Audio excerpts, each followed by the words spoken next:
成日都覺得身體重重咁，瞓極都好攰，好多時就係濕氣重。好多朋友以為濕氣重淨係會水腫，原來都會影響我哋好難受㗎喎。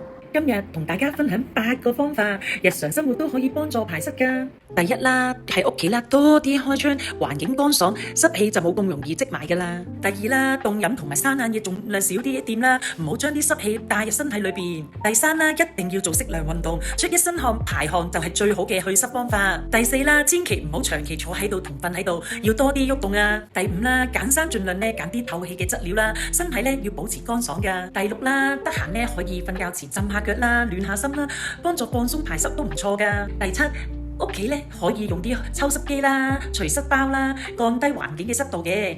而第八飲食方面要食得清淡一點啊，咁都可以介紹啲食物俾大家嘅。食物方面啦，有啲好幫手㗎，例如紅豆啦、薏米啦、冬瓜啦、綠色嘅蔬菜啦，同埋薑嘅，平時可以多啲食㗎。其實生活去濕一啲都唔複雜嘅，淨係改變日常嘅小習慣啦，濕氣少咗，成個人都鬆晒，精神同狀態就會翻晒嚟㗎啦。